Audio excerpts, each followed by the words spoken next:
కొట్టిన దానేమో పండులాగా ఏ క్షణానికి ఆ క్షణం జీవితం తరిగిపోతుంటే చూసుకోకుండా మాట్లాడతావేమిటయ్యా అర్థం లేకుండా. అందుకని ఎప్పుడు బాగా మృత్యు ఎలా వస్తుందో తెలుసా? అన్నీ అయిపోయాయి, అన్ని బాధ్యతలు అయిపోయాయి, సుఖంగా ఉన్నామప్పుడు వస్తుందిట. అది కూడా విచిత్రం. విద్రావితే శత్రుజనే సమస్తే, విద్రావితే శత్రుజనే సమస్తే, సమాగతాయాం అభితస్య లక్ష్మ్యాం, సమాగతాయాం అభితస్య లక్ష్మ్యాం, సమాగతాయాం అభితస్య లక్ష్యాం, సేవ్యంతయేతాని సుఖాని యావత్, సేవ్యంతయేతాని సుఖాని యావత్, తావత్ తావత్ సమాయాతి కుతోపి మృత్యోహో. అన్ని బాధ్యతలు అయిపోయాయి అనుకుంటున్నట్టు ఒకడు, అప్పుడు వస్తుంది మృత్యువు సుఖపడనీయకుండా. మనిషి ఎలాంటి ఆలోచనతో ఉంటాడు? విద్రావితే శత్రుజనే సమస్తే, నా శత్రువులందరూ ఓడిపోయారు. ఒక రాజకీయ నాయకుడికి వర్తిస్తుంది ఈ మాట. ఒక ఎమ్మెల్యే గారు ఉంటాడు, ఎప్పుడు నియోజకవర్గంలో ఆయనే గెలుస్తూ ఉంటాడు. 5 సార్లు 6 సార్లు 7 సార్లు ఆయనే ఎమ్మెల్యే అనుకుంటాడు. ఆయన అంతా ఇంకా ఆయనకి నియోజకవర్గంలో ఎదురు లేదు అని నిర్ధారణ అవుతుంది ఖచ్చితంగా. విద్రావితే శత్రుజనే సమస్తే అంటే శత్రుపీడ విరగడైంది, మనకి శత్రువులు ఎవరూ లేరు, సుఖంగా ఉన్నాం. ఇంకో మాట వస్తుంది, విద్రావితే శత్రుజనే సమస్తే, మన శత్రువులందరూ పారిపోయారు. అంటే యుద్ధంలో ఓడిపోయారు, ఎన్నికల్లో ఓడిపోయారు, ఆర్థికంగా ఓడిపోయారు, అన్ని విధాలా మనం శత్రువులు జయించాం. సంతోషంగా ఉండొచ్చు కదా, ఉంటాడు, పర్వాలేదు. సమాగతాయాం అభితశ్చ లక్ష్మ్యాం, అప్పుడు లక్ష్మీదేవి అంటే సంపద వచ్చిందిట. సమాగతాయాం అభితశ్చ లక్ష్మ్యాం, మనకి రావలసిన సంపదలన్నీ వచ్చాయి. శత్రువులను జయిస్తే మన సంపదలు వస్తాయంటారు కదా, సంపదలు కూడా వచ్చాయి. రిటైర్మెంట్ బెనిఫిట్స్ అన్నీ వచ్చాయి. ఉద్యోగం చేశాం, ప్రమోషన్లో అన్నింటిలో ఉద్యోగాల్లో గొడవలు అయ్యాయి, అన్నీ తట్టుకున్నాం, రిటైర్ అయ్యాం. రిటైర్మెంట్ బెనిఫిట్ కూడా కొన్ని లక్షలు, 50 లక్షలు 60 లక్షలు వచ్చేసింది. అంతా సుఖంగా ఉంది, బాగానే ఉంది. అంతే అప్పుడు అనుకున్నట్ట మనిషి ఏమని, సేవ్యంతయేతాని సుఖాని యావత్, ఇక సుఖపడ్డమే పని, ఇంకేమీ లేదు అని భార్యను కూర్చోబెట్టి, ఏమయ్యా కష్టపడినంతకాలం కష్టపడ్డామయ్యా, ఇక సుఖంగా 60 ఏళ్ళు దాటే రిటైర్ అయ్యాం కాబట్టి, మనకి శత్రుపేడ వదిలిపోయింది కాబట్టి, మనకి డబ్బులు బాగా ఉన్నాయి కాబట్టి, ఇక మొత్తం తీర్థయాత్రలన్నీ చేద్దామయ్యా. 12 జ్యోతిర్లింగాలని ఎప్పటి నుంచో అడుగుతున్నావు, నీకు చూపించలేకపోయాను. అలా 18 శక్తిపీఠాలు కూడా ఉన్నావు, చూపించలేకపోయాను. చారుధాం అన్నావు, పులుసుధాం అన్నావు, చూపించలేకపోయాను ఇవన్నీ అని భార్యకి ప్రమాణం చేసేట. ఇక నుంచి సదరన్ ట్రావెల్స్ వాళ్ళని పట్టుకుని యాత్రలే యాత్రలు యాత్రలే యాత్రలు అన్నమాట. ఆ రాత్రి వైకుంఠ యాత్రకి వెళ్ళిపోయాట. అది యోగ వాసిష్టం. మన కళలు అలా ఉంటాయి. అప్పుడు ఇల్లాలు ఏమనుకుంటుంది, యాత్రడి ఈయన లేకుండా పోయాడు ఇక్కడ, నీ చేతి మాత్ర వైకుంఠ యాత్ర అని. ఇవన్నీ చెప్పాడు ఆయన. రిటైర్ అయిన వెంటనే బెనిఫిట్స్ వస్తాయి కదా, 1 నెలల్లో వచ్చేస్తాయి కదా. రాగానే భార్యను కూర్చోబెట్టి, పూర్ణ ఏమో అనుకోకు, నీకు ఇన్నాళ్ళ బట్టి యాత్రలో అంటే గుండెలో నుండును దేవుడు అని గరికిపాటి వారు మాటలన్నీ చెప్పి నేను పాడు చేశాను. నేను మా ఆవిడకి ఇదే చెబుతూ ఉంటాను. ఆవిడ ఎప్పుడు యాత్ర అంటే, దేవుడు గుండెల్లో ఉంటే మీకు ఉంటాడు, నాకు ఉండడు అంటుంది ఆవిడ. ఆవిడ నాకంటే తెలివైంది. నేను గుండెల్లో ఉంటాడు, మీకు ఉంటాడు, నాకు ఉండడు, కుదరదంటే. మరి జ్ఞానావస్థలో తేడాలు ఉంటాయి కదా, అందుకని ఇలా తప్పించుకుందుకు ఈ మాటలు చెప్తాడు బాబు. అన్నీ అయిపోయి ఇంకా మనం సుఖపడ్డమే. రేపటి నుంచి సదరన్ ట్రావెల్స్లో టికెట్లు బుక్ చేద్దాం ఇద్దరికి కూడాను. మొత్తం 12 జ్యోతిర్లింగాలు చుట్టేద్దాం, 15 రోజులు, ఇంటికి వచ్చి 4 రోజులు రెస్ట్ తీసుకుందాం, మీ పుట్టింటికి కూడా వెళ్ళొద్దాం. ఆవిడ పాపం మురిసిపోయింది, మా పుట్టింటికి కూడానా, నిజమే అనుకుంటాం, వెళ్ళొద్దాం.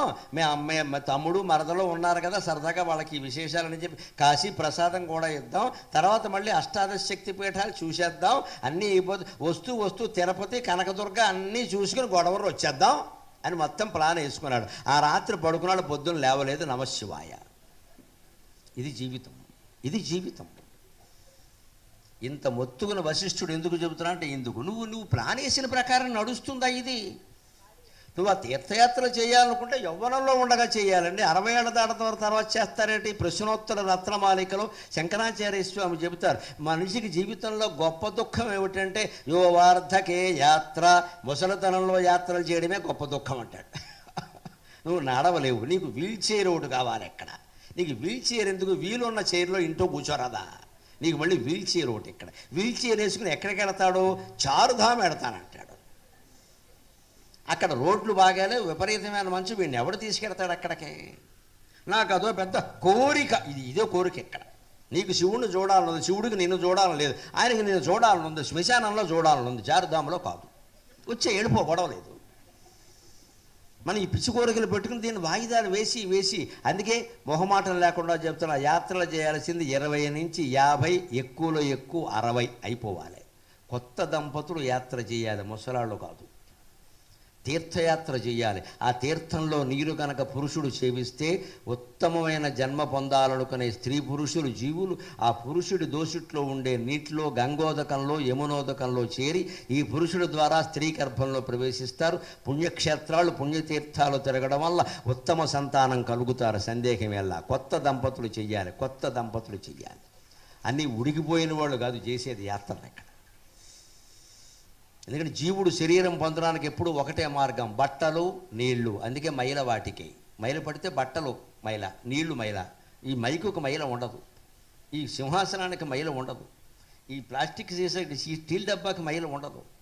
జీవుడు ఎప్పుడు నీళ్ల ద్వారా, బట్టల ద్వారా ప్రయాణిస్తాడు. అందుకే ఎముకల్ని మనం నీళ్లలోనే వదిలేస్తాం. ఆయన తాగిన నీళ్లు ఆ నదిలో వదిలేస్తాం.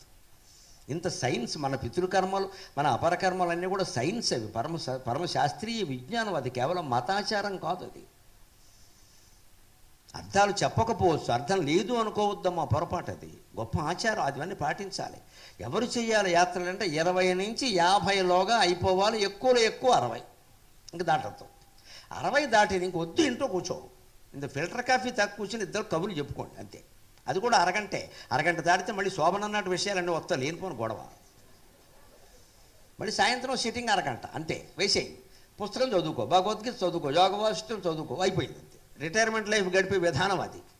దగ్గరలో గుళ్ళో కంటే పొద్దున్నేళ్ళు, సాయంత్రం వెళ్ళు, ప్రదక్షిణం చేసి ఓపిక మేరకు అక్కడ కూర్చొని ధ్యానం చేసుకో, ఇంటికి వచ్చే అంతే. 60 ఏళ్ళ తర్వాత జీవితం అలా ఉండాలి. మళ్ళీ నా జీవిత అనుభవాలను పుస్తకం అక్కర్లేదు, నీ బోడి అనుభవాలు మళ్ళీ మాకోటి ఇక్కడ. ఇదోటి మొదలెట్టారు ఈ మధ్యన, ఆత్మకథ. ప్రతివాడు మహాత్మా గాంధీయే ఆత్మకథ రాస్తాడు ఇక్కడ. ఏమి లేదు ఇందులో. వాడు చేసిన చెడ్డ పని ఒకటి రాయడు, మంచి పనులే రాస్తాడు మొత్తం ఇక్కడ. వాడు తీసుకున్న లంచాలు, వాడు కూల్చిన కాపురాలు ఏమీ రాయడు ఇక్కడ. ఎందుకు వచ్చిన కథలు ఇవన్నీ? మొత్తం మానే నేనెవరు 60 ఏళ్లకు కూడా నేనెవరు అనే జ్ఞానం కోసం తాపత్రయపడకపోతే ఇదే జరుగుతుందండి. సరిగ్గా యాత్రాత్రో దేవుడు తీసుకుపోతాడు. ఎందుకంటే యమధర్మరాజుకు మన మీద దయ్యేమీ లేదు, వాడు మృత్యు ఎప్పుడైనా సరే పట్టుకుపోతాడు, అంతే లెక్క. మరి జన్మాంతరమైన కర్మ అంటున్నారే, అదేదో ఆయుర్దాయం రాసిపెట్టి ఉంది అంటున్నారే, దాన్ని జయించడం ఎలాగా? అందుకే ఎంతో వైభవంతో ఉండేవాడు పడిపోవడం మనం చూస్తూనే ఉన్నాం. యః పుమానద్య తేజస్వీ మండలాన్యధితిష్ఠతి, యః పుమానద్య తేజస్వీ మండలాన్యధితిష్ఠతి, సభస్మకూటతాం రాజన్ దివసే పరిదృశ్యతే, సభస్మకూటతాం రాజన్ యః పుమానద్య తేజస్వీ మండలాన్యధితిష్ఠతి, సభస్మకూటతాం రాజన్ దివసైరధితిష్ఠతి. నిన్నటి వరకు సమస్త మహాసామ్రాజ్యాన్ని పాలించిన వాడు ఇవాళ మరణాన్ని పొంది శ్మశానంలో పెద్ద కొడుక్కి 2 ఎముకలుగా మిగిలాడండి. ఎంతమంది లేరండి ఇలాగా? ఎంతమంది లేరండి? చనిపోవడం సంగతి పక్కనెట్టండి. మహాసామ్రాజ్యాన్ని పాలించిన వాళ్ళు పదవులు కోల్పోయి సామాన్యులుగా ఉండడం మనం చూడడం లేదా? ఇప్పుడు కూడా నేను పదవిలో ఉన్నా అంటే అది కుదిరే పని కాదు. ఇది అయిపోయింది, ఆ వైభవం అయిపోయింది. ఇప్పుడు ఎలా ఉన్నామో అలాగే ఉండాలి. ఉన్నవాళ్ళైనా కాపాడుకుంటే వాళ్ళైనా ఉంటారు, లేకపోతే వాళ్ళు పోతారు, ఉండరు. ఇక్కడ పాఠం నేర్చుకోవాలి. పదవి నుంచైనా నేర్చుకోవాలి, ప్రాణం నుంచైనా నేర్చుకోవాలి. ప్రాణమే ఉండదు, పదవి ఉంటుందా? యః పుమానద్య తేజస్వీ మండలాన్యధితిష్ఠతి. తెల్లారితే నేనే ప్రధానమంత్రిని, నేనే ముఖ్యమంత్రిని, నేనే సామ్రాజ్యాధిపతిని ప్రమాణ స్వీకారం చేస్తా అనుకున్న వాళ్ళు అంతకు ముందు రోజు రాత్రే వెళ్ళిపోయిన సందర్భాలు ఉన్నాయండి. అనామకులు ఎవరో ముఖ్యమంత్రులైన సందర్భాలు చాలా ఉన్నాయండి. ఎవడు శాశ్వతం ఇక్కడ? నిన్నటి వరకు మహాసామ్రాజ్యాన్ని పరిపాలించిన మహారాజయ్య సభస్మకూటతాం రాజన్ ఇవాళ శ్మశానంలో చేరి బూడిదైపోయాడు. దివసై అధితిష్ఠతి. కాలం గడుస్తుంటే ఏమవుతుంది? ఎవరైనా ప్రసిద్ధులైన వాళ్ళు చనిపోతే ఓ 10 మంది శ్రద్ధాంజలి ఘటిస్తారు, ఓ రెండు సంతాప సభలు పెడతారు. మామూలు వాడు చనిపోతే అది కూడా లేదు, డప్పు మోగిస్తారు, తీసి పారేస్తారు. ఎవరి జీవితమైనా ఇంతే, ఇంతకంటే గొప్పగా పొందేదంటూ ఏం లేదండి. ఆయుర్దాయం నిర్ణయింపబడి ఉంది, అన్నీ నిర్ణయింపబడి ఉన్నాయంటారు కదా. కానీ ఇప్పుడు ఒక ఆశావహమైన మాట చెబుతున్నాడు యోగ వాసిష్ఠ కవి. యోగ వాసిష్ఠంలో నాకు బాగా నచ్చేటువంటి శ్లోకాల్లో ఇది ఒకటి. ఏం జరిగినా సరే మనం జన్మాంతర కర్మ అని తోసేస్తాం.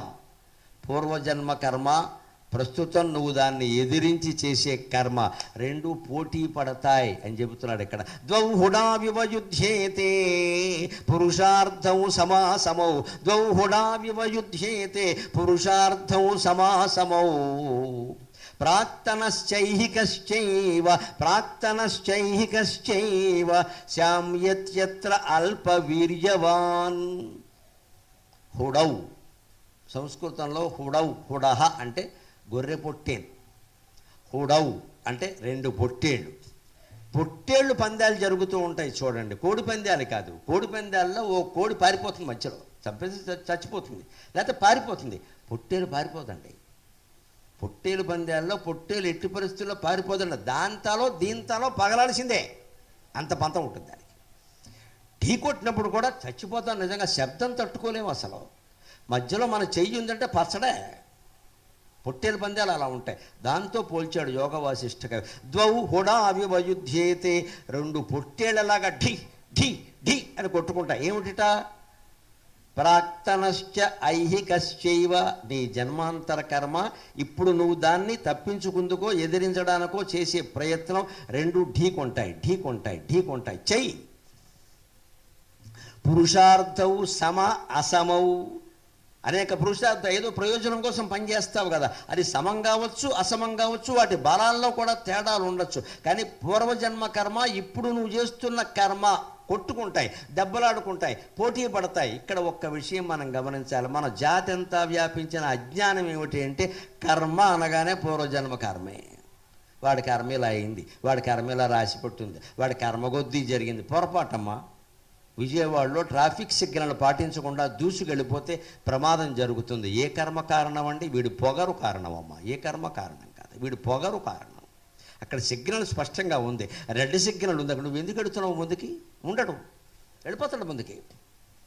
ఇంకా ముందు పొరపాటున గర్ల్ ఫ్రెండ్ కనపడిందంటే మొత్తం గుర్రం లేపేస్తాడు, పైకి బండి లేపేస్తాడు. అమ్మాయిని సంతోషపెట్టాలి కదా, వీడు హీరో అని తెలియాలి కదా, మరి ప్రమాదం జరగదా? ఆ అమ్మాయి ఏమన్నా వీడు బండి పైకి లేపేమని కోరిందా? ఇదేమన్నా మత్స్యంత్రమా లేదా శివధనుర్భంగమా? అబ్బే, పౌరుషాలు. పిల్లలు ప్రమాదాలు కొని తెచ్చుకుంటున్నారండి. ఏ కర్మ కారణం కాదండి. ఇది అర్ధాంతరంగా అకారణంగా పచ్చికాయలు పగిలిపోతున్నాయంటే వాళ్ళ ఆవేశం కారణం, వాళ్ళ పొగరు కారణం. దీనికి తల్లిదండ్రులు మందు వేయాలి. కర్మ అని సరిపెట్టుకోకండి దయచేసి. ఇంకో మాట చెబుతున్నా, మహిళలు ఎక్కువగా ఉన్నారు, పెద్దవాళ్ళు ఎక్కువ కనపడుతున్నారు కాబట్టి, ఎవరింట్లోనైనా ఒక దౌర్భాగ్యం జరిగిందనుకోండి, వాళ్ళ అబ్బాయో అమ్మాయో ఏదో కారణాల వల్ల చనిపోయారు, వాళ్ళే చాలా బాధలో ఉన్నారు. మనం వెళ్ళి ఏమంటామో తెలుసా? తెలియక మాట్లాడే మాట, తెలిసి కాదు. ఏనాడో చేసుకున్న కర్మమ్మ, పచ్చికాయ పగిలిపోయింది. ఎవరి కర్మమ్మ? నువ్వెక్కడ చూసావు? నువ్వు వీడియో తీసావా? ఎవరి కర్మ? ఏం మాట్లాడుతున్నావు? కొడుకు చచ్చిపోయి, కూతురు చచ్చిపోయి, ఆవిడ ఏడుస్తుంటే ఆవిడ పాపం చేసిందని మాట్లాడుతున్నావా నువ్వు? ఇది పరామర్శ. ఇంకా ఏడిపిస్తావా మనిషిని? ఏ పాపం చేసిందో చెప్పు. ఏ పాపం చేయడం వల్ల కొడుకు పోయాడు అత్యంతరంగా, ఏ పాపం చేయడం వల్ల ఇది పోయాడండి, ఎవరు చెప్తారని దానికి లెక్క? తెలియకుండా మాట్లాడేవాళ్ళు ఎక్కువ ఈ దేశంలో, తెలిసి మాట్లాడే వాళ్ళకంటే. అప్పుడు ఉండాల్సిన పలకరింపు అది కాదండి. మీ వాడు పొగరెక్కి వెళ్ళాడు, సిగ్నల్ దాటి పోయాడు అనుకో, అందుకోసమైతే ఇంటికి వెళ్ళడం అవసరం, వాళ్ళు ఏడుస్తున్నారు అక్కడ. అప్పుడు అనవలసిన మాట ఏంటంటే, అలాంటివే రోడ్డు ప్రమాదాలు చాలా చోట్ల జరిగి ఉంటాయి, అవి చెప్పాలి. బాధపడకమ్మా, ఏం చేస్తాం, జరిగిపోయింది కదా. ఇలాంటివి చాలా జరుగుతున్నాయి. మొన్న మా తోడళ్ళు కొడుకు ఇలాగేనమ్మా, పాపం పచ్చని కూరాడు, పెళ్ళి కూడా చేద్దాం అనుకున్నారు, చచ్చిపోయాడమ్మా. ఇలాగే రోడ్డు ప్రమాదమే, ఏం చేస్తాం? ఇలాంటివి 2-3 ఉదాహరణలు చెబితే ఆ తల్లి కడుపు శాంతిస్తుందమ్మా. కొంత ఎప్పుడు దుఃఖాన్ని శాంతింపజేయాలంటే డైల్యూట్ చేయాలి. డైల్యూట్ అంటే దాన్ని నీళ్లల్లో ముంచడం, ద్రవీకరణ చేయడం. మామూలు ఇటువంటి దుఃఖాలు జరుగుతూనే ఉంటాయి, అందరి ఇళ్లలోనూ వస్తాయి. అప్పుడు నీ దుఃఖం శమిస్తుంది. అందుకని దాన్ని ఇంకాస్త పెంచే విధంగా మనం మాట్లాడే విధానం, ఏ జన్మలోనో చేసిన కర్మ అంటే ఆవిడ పాపాత్మురాల్లా కనపడుతుందా నీకు? ఆ జన్మ ఏమిటో, ఆ కర్మ ఏమిటో నువ్వు చెప్పగలవా? ఖచ్చితంగా ఇవన్నీ పూర్వజన్మ కర్మ ప్రకారం ఉండవండి. ఇది అజ్ఞానం. కర్మ సిద్ధాంతం అనేది మొత్తం ఈ జన్మ కర్మ గురించి చెప్పింది 75%. పావల పూర్వకర్మ గురించి చెప్పారు. ఇంకా అనుమానం ఏదైనా ఉంటే ఈ మధ్యనే నేను తెలంగాణలో సూర్యాపేట అనేటువంటి పట్టణంలో కర్మ సిద్ధాంతం మీదే 2 గంటలు మాట్లాడాను. త్వరలో మా దాంట్లో విడుదలవుతుంది. అది అన్ని ముఖ్య కేంద్రాల్లో అది చూడండి. అందులో మొత్తం కర్మ సిద్ధాంతం మీదే ఉంటుంది. కర్మ సిద్ధాంతం మొత్తం ఈ జన్మ కర్మ. నేను మాట్లాడుతున్నాను, మీరు వింటున్నారు. ఇది కూడా ఒక కర్మే. దీంట్లో నేను ఆశించవలసింది ఏమిటో తెలుసా? నేను దిగ్గానే అందరూ నాకు దండాలు పెడతారు, దండలేస్తారు, శాలువాలు కప్పుతారు, అంతా దీన్ని మొత్తం మారిపోతారు, గొడవరు అంతా స్వర్గలోకం అయిపోతుంది. ఇది ఓవర్ యాక్షన్ అంటారు. దీన్ని ఏం జరగదు ఇక్కడ. మళ్ళీ ఎవడ గొడవలో వాడే ఉంటాడు. చెప్పే ఉపన్యాసాలన్నీ టీలోనూ పాలల్లోనూ నంచుకుంటాం. మళ్ళీ ఎవడి మురుగుంటలో వాడే ఉంటాడు. ఎవడు కుల పిచ్చి వాడిది, ఎవడు మతం పిచ్చి వాడిది, ఎవడు యవ్వనం పిచ్చి వాడిది, ఎవడు డబ్బు పిచ్చి వాడిది. నాకున్న పిచ్చి ఏమిటంటే ఈ మాట్లాడడం ఒకటే. నా పిచ్చి నాది. నాకు అది ఒక్కటే చేతనవును. నేను బాగానే చెప్పాను అనే సంతృప్తితో నేను వెళ్ళిపోవాలి తప్ప ఇక్కడి నుంచి ఏదో పెద్ద ఫలితాన్ని ఆశించకూడదండి. డబ్బు రూపంలో కానీ, గౌరవాల రూపంలో కానీ, లేకపోతే సమాజంలో మార్పు రూపంలో కానీ ఏమీ ఆశించకూడదమ్మా. నా పని నేను చేశాను, మిగిలింది భగవంతుడు చూసుకుంటాడు, నాకు అనవసరం అది వెళ్ళిపోతే మీ అందరి జీవితాల మాట ఎలా ఉన్నా నేను బాగుంటాను, అనుమానం వెళ్ళ. నాకు ఇది వంట పట్టిందిగా. నేను ఇంక మీకు ఎలా అర్థమైంది? మీరు నాకు ఏమి ఇస్తారు? మళ్ళీ ఇక్కడ కార్యక్రమం పెడతారా? ఈసారి 10 రోజులు పెడతా. ఇది మళ్ళీ బంక నేను అంటించుకున్నట్టు అయింది. ఇప్పుడు యోగ వాసిష్టం దేనికి ఇక్కడ పని లేక?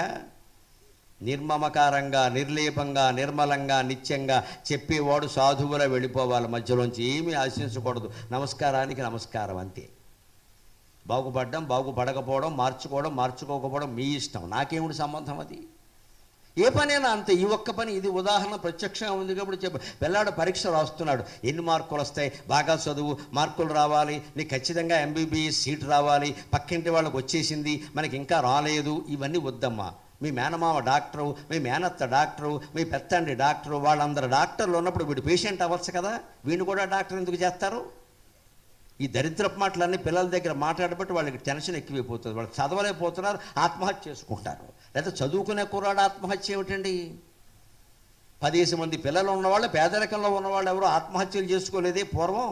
చదువుకునే కుర్రాడికి ఆత్మహత్య చేయటమా? ఇటు తల్లిదండ్రులు ధనవంతులు, రేపు పెళ్ళి అయితే అత్తారు ధనవంతులు. వీడు ఆత్మహత్యలు ఎందుకు చేసుకుంటున్నారండి? మన మాటలు వాడి మీద విపరీతమైన ఒత్తిడి పెడుతున్నాం. అక్కడ వాడు చదువులోంచి బయటకు వస్తే రారా, అస్తమానం చదివేమిటరా, కూర్చో అని కాసేపు తల్లి మాట్లాడాలి. అలా బయటికి రాకూడదురా. కాన్సన్ట్రేషన్ అని మూతి తిప్పద్దమ్మా. ఇక్కడ అంత కాన్సన్ట్రేషన్ అవసరం లేదు. ఇక్కడ రానివ్వాలి, బయటికి రానివ్వాలి. పండగలు, పబ్బాలు, ఆచారాలు, బంధువులు, మిత్రులు అందరూ ఉండాలి.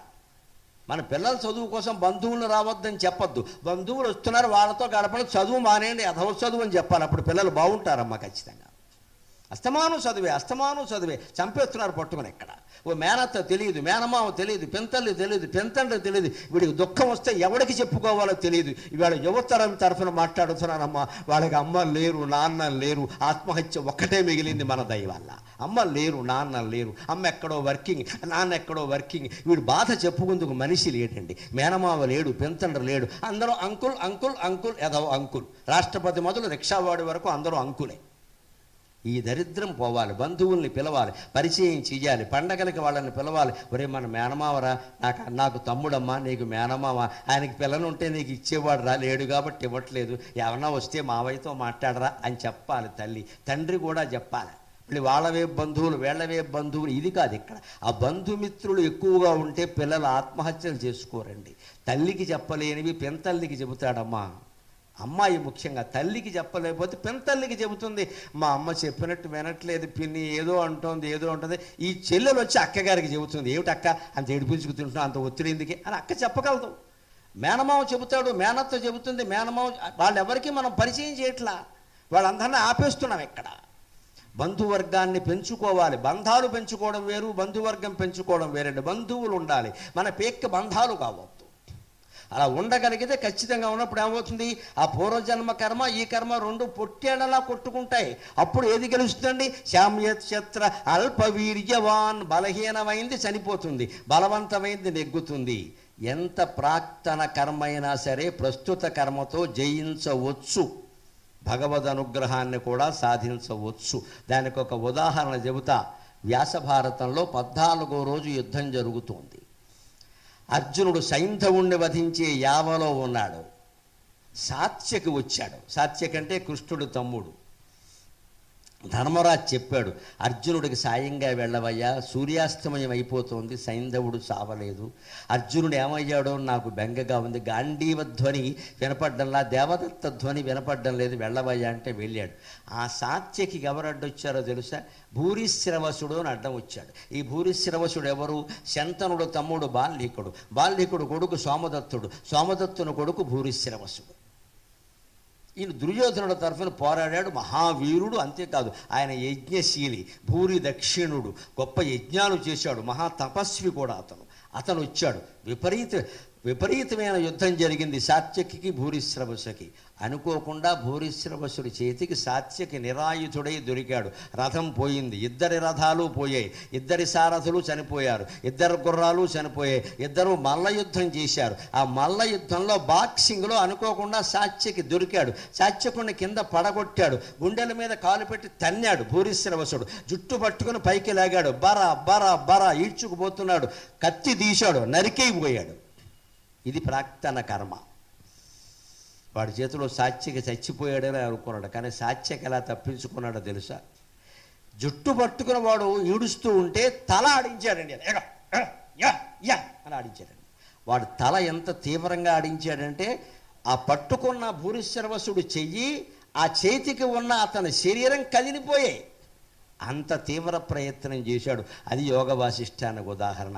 పొట్టేళ్ళు పొట్టాడినట్టే పొట్టాడుకో. నువ్వు ఎలా చంపుతావో చూస్తా, నీ చేతిలోంచి జుట్టు విడిపించుకొని కత్తి తీసుకుని నిన్నే చంపుతా అని సాత్యకి మనస్సులో తీవ్ర సంకల్పం చేసుకుని ఇలా తలాడించేస్తే వాడు పట్టుకోలేకపోతున్నాడు. ఈ లోపు అక్కడికి అర్జునుడు వచ్చాడు. కృష్ణుడు చూశాడు, సాత్యకి చనిపోతున్నాడు, వెంటనే వేయి బాణం అన్నాడు. అర్జునుడు బాణం వేశాడు. కత్తి ఎత్తిన భూరిశ్రవసుడు చెయ్యుందే ఇక్కడికి నరికేశాడు. వెంటనే ఆ చెయ్యి కింద పడింది. భూరిశ్రవసుడికి చెయ్యి పోయేసరికి ఒళ్ళు మండిపోయింది. అర్జునుడు దొంగ యుద్ధం చేశాడు. ఎక్కడి నుంచో వచ్చాడు. దొంగ నిజం తర్వాత తెలుసుకుందాం, నా శిష్యుణ్ణి కాపాడడం నా ధర్మం అని అర్జునుడు వెంటనే బాణం వేశాడు. చెయ్యి తెగింది. భూరిశ్రవసుడు నీరసపడిపోయాడు. సాత్యకిని వదిలేశాడు. సాత్యకి భూరిశ్రవసుడి చేతుల్లోంచి తప్పించుకున్నాడు. వెంటనే అక్కడ పడిపోయిన కత్తి తీసుకున్నాడు. కూర్చున్న భూరిశ్రవసుడిని నరికేశాడు. ఇది యుద్ధం. 14వ రోజు యుద్ధం. గోరఖ్పూర్ గీతా ప్రెస్ వాళ్ళు వేసిన భారతంలో చదివితే ఒళ్ళు జలధరిస్తుందమ్మా. నేను చెబుతుంటూనే అలా ఉంది, మీరు చదువుతుంటే ఎలా ఉంటుంది. గ్రంథాలు చదవాలి. ఒక్క క్షణంలో సాత్యకి భూరిశ్రవసుడి చేతుల్లో చావవలసిన సాత్యకి నుంచి దాని నుంచి తప్పించుకొని భూరిశ్రవసుడినే చంపాడు. దీనికి కారణం కృష్ణుడు చెప్పాడు, అది దైవానుగ్రహం. ప్రయత్నం జుట్టు పట్టుకున్నా సరే దొరకకుండా ఇలా తలాడించడం ఉంది, అది ప్రయత్నం. నీ దేని నుంచి తప్పించుకుందుకైనా నీ పురుష ప్రయత్నం నువ్వు తీవ్రంగా చేసి మీ ఇంట్లో ఉండే పూజా మందిరంలో అమ్మవారి పాదాలు పట్టుకుంటే నీ ప్రయత్నానికి ఆవిడ అనుగ్రహం తోడవుతుంది. ఖచ్చితంగా జరుగుతుంది.